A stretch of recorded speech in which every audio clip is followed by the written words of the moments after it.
We'll start in the Premier League. Manchester City one step closer to winning the title after a 2-1 victory against Aston Villa. Meanwhile, Spurs closing the gap on Chelsea in fourth, coming from behind to beat Southampton 2-1. Craig Burley, Jurgen Klinsmann and Nedum Onuoha are with us. Craig, let's start with the City game. Are City OK?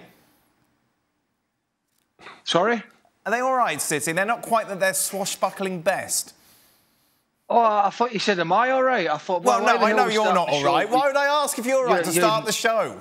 Well, that's why I was confused. So I just, normally you don't inquire after my well-being. So the concern would be I think that's 4 games for club and country.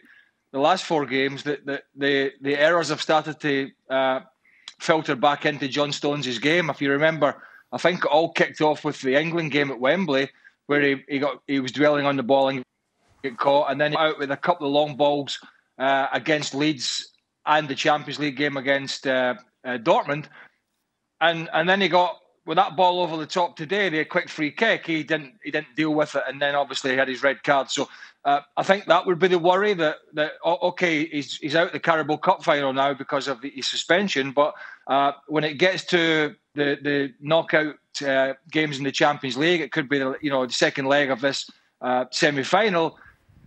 What does Guardiola do? Is it Laporte and Diaz, or is it Stones and Diaz who have played pretty much most of the season? So that would be the concern about the sloppiness at the start. But apart from that, they pretty much controlled the rest of the game. I mean, after that first 5 minutes, City really put the hammer down. Yeah, it was the first time really this year under Guardiola that we've waxed lyrical so much about the City defence, Nedum. Are we seeing some cracks that concern? Obviously, they're going to win the Premier League, but when it comes to those big ties against PSG?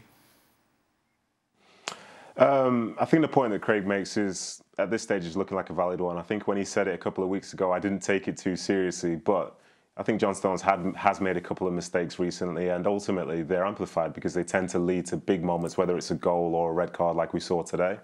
But then in the same breath, I think Pep Guardiola trusts him. And for City and the defence, overall, they're not doing that badly. I think to be able to keep lots and lots of clean, I think it's something whereby for as much as you put effort and technique and whatever into it, in some ways you still do need a little bit of luck as well. And it seems at times that luck has left them because the other teams are taking their chances, which maybe they weren't doing not that long ago. But ultimately, you look at the way that they're playing even today, they're managing to take chances and they're winning games. And even though they're not blowing teams away, the beauty of today was the fact they controlled the game. I think even when they went down to 10 men, they still controlled a lot of possession. And then when it went to a 10v10, ultimately, I would have been surprised if Villa scored again. But that's ultimately what City do. They're trying to finish off this title race by controlling matches because you're not getting extra points for scoring more goals this time. Jurgen, how do you deal with someone in that situation that John Stones is? Obviously, it's been a great comeback season for him. But as Craig mentioned, when he makes a mistake, he seems to be making it very much under the microscope. How do you help him going forward?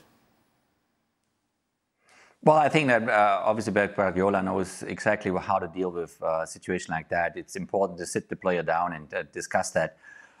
Those incidents and to go through them, and obviously they have their videos on the side, and I think there's the individual relationship between manager and player comes really into play, and I'm sure that Pep Guardiola is handling that well. Thanks so much for watching ESPN on YouTube, and for more sports highlights and analysis, be sure to download the ESPN app, and for premium content and live streaming, subscribe to ESPN+.